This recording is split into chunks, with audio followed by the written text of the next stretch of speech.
নমস্কার বন্ধুরা, আজকে আমরা এই ভিডিওটা নিয়ে চলে এসেছি। এখানে একটা ছবি দেখতে পাচ্ছেন। এই ছবিটা অজিত দোভালের সাথে এর প্রেসিডেন্টের একটি ছবি। এটা 27 তারিখের ছবি। মূলত কোনো দেশের রাষ্ট্রনায়কদের সাথে কথা হয় দেশের প্রধানমন্ত্রী অথবা রাষ্ট্রপতি। এখানে কথা বলছে অজিত দোভাল। কী কথা বলছে? আর ঠিক 28 তারিখেই ওপেকের থেকে বেরিয়ে এলো। কারণ কি? কারণ আমরা এই ভিডিওর আস্তে আস্তে জানবো। ভারতের সাথে এখন একটি মজবুত সম্পর্ক স্থাপন করতে চাইছে। আমেরিকার সাথে যেই ডিলটা করেছিল, এই যে ইরান যদি অ্যাটাক করে কে আমেরিকা বাঁচাবে, তা সেই নমুনা দেখতে পাচ্ছে ওরা। তাই জন্য ওরা এখন ভারতের বন্ধু হতে চাইছে। তারা একসাথে মিলে কাজ করতে পারে।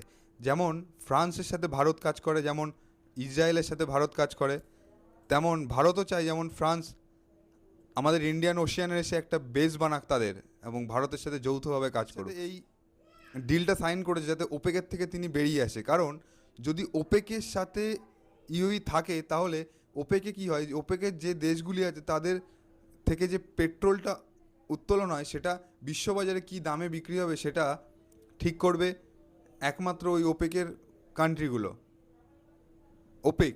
তো ঠিক এই স্ট্র্যাটেজিতে ভারত যেমন রাশিয়ার থেকে তেল নেয়, তেমন ভারতও চায় যে ইউএই থেকে তেল নিতে। এবং ভারত অফার দিচ্ছে তাদেরকে যে আপনারা আসেন, আমরা তেল নেব আপনার থেকে বারো বেশি দামে, আপনারা ওপেক থেকে বেরিয়ে আসেন। এতে ভারতের কী হবে? রাশিয়া বাদে ভারতের আরেকটা মিত্র দেশ হবে যার থেকে তেল কিনতে পারবে ভারত। ঠিক এই জন্যই ওপেকের থেকে বেরিয়ে এলো গভীরভাবে। এটি কি হতে চলেছে, মানে বিশ্ব রাজনীতিতে, জিও পলিটিক্সে কী হতে চলেছে, কোনো এই যে ইরানের যে যুদ্ধ হলো, এটাও কিন্তু কয়েক বছর আগে থেকে সবাই জানতো যে এরকম একটা যুদ্ধ হবে। আমরা হয়তো জানি না, কিন্তু যারা ওপর লেভেলে আছে তারা জানে। আমরা এই চ্যানেলে পেট্রো ডলার নিয়ে একটি ভিডিও বানিয়েছিলাম, একদম ফার্স্ট ভিডিও ছিল।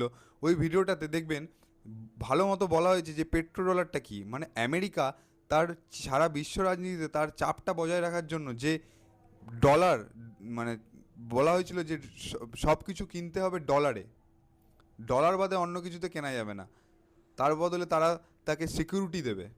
তো এই পেট্রো ডলারের কনসেপ্টটা, যতদিন ডলার থাকবে ততদিন বিশ্ব রাজনীতিতে আমেরিকার দাবদাবা থাকবে। আর পেট্রো ডলার মানে পেট্রোলটাকে অল টাইম ডলারে কেনার যে কনসেপ্ট, মানে পেট্রোলটা অতি প্রয়োজনীয় জিনিস প্রতিটা দেশের কাছে।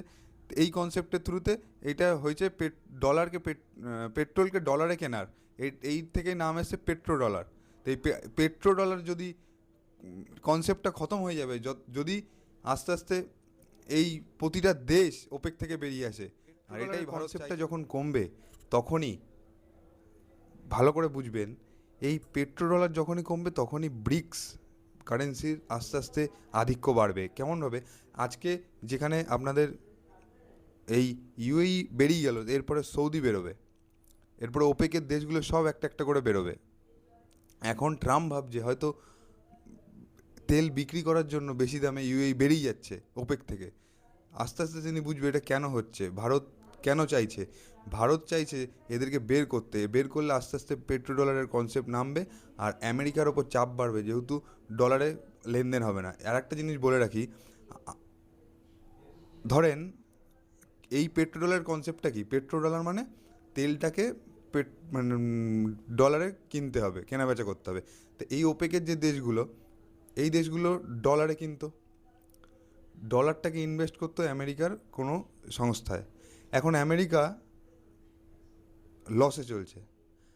আর আজ থেকে 2 বছর 3 বছর আগে বুঝতে পেরেছিল এটা, যার ফলে তারা করেছে কি, আমেরিকায় ইনভেস্ট না করে ফ্রান্সে ইনভেস্ট করেছে। এরকম করে আস্তে আস্তে সব দেশ বুঝতে পারবে, আর আমেরিকায় ইনভেস্ট না করে ফ্রান্সে ইনভেস্ট করবে, ফ্রান্স না হোক অন্যান্য দেশে ইনভেস্ট করবে।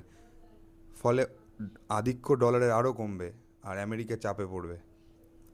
আর ভারতের এই ব্রিক্স কারেন্সি আরও এগোবে। আর ফ্রান্সের মতো এই ইন্ডিয়ান ওশিয়ানে যে ইউরোপের একটি দেশ, ভারত এখানে চাইছে ফ্রান্স একটা বেস বানাক নিজের। তার ফলে কি হবে, যে ইন্ডিয়ান ওশিয়ানে ভারত ইউএই, ফ্রান্স আর এদিক থেকে সৌদি আরব এরা মিলে রাজত্ব করতে পারে। এবার বলবে পাকিস্তানের সাথে তো সৌদি আরবের লিঙ্ক আছে, তাদের ট্রিটি আছে একসাথে যুদ্ধ করা, তাহলে তারা কেন ভারতকে সাহায্য করবে? অবশ্যই করবে। তার কারণ এখন যে যুদ্ধ হচ্ছে, ইরান ইরান যখন অ্যাটাক করছে তখন কিন্তু পাকিস্তান সাহায্য করছে না কোনো মিলিটারি দিয়ে, তো ফলস্বরূপ ভারতকে সাহায্য করবে। এবং আস্তে আস্তে লক্ষ্য রাখবেন ওপেকের যে দেশগুলো সব আস্তে আস্তে বেরোবে। এখন ইউএই, এরপরে আস্তে আস্তে সব দেশগুলো, আর পেট্রোডলারের কনসেপ্ট শেষ হবে। এই ছিল আজকের মূল ভিডিও। ওপেক থেকে কেন বেরোলো ইউএই? কারণ একটাই, যাতে ভারতের সাথে ট্রিটি হয়, আর ভারত সবসময় বলে যে আমি নিজেও উন্নত হব, তোমাকে উন্নত করব, কোনো শত্রুর মোকাবেলা একসাথে করব।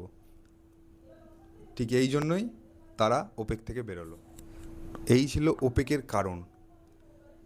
ওপেকে এই যে দেশগুলি আছে, এই দেশগুলি আস্তে আস্তে বেরোবে। ভারত যেমন ফ্রান্সের সাথে রাফায়েল চুক্তি করেছে, তারা বলছে এই ইন্ডিয়ান ওশিয়ানে তারা তোমরা একটা বেস বানাও। ফ্রান্স চলে এলে এই ইন্ডিয়ান ওশিয়ানে এরকম শক্তিধর জায়গা কিছু হবে না যেখানে এই চারটে দেশ মিলে এই দিকটা রাজত্ব করবে।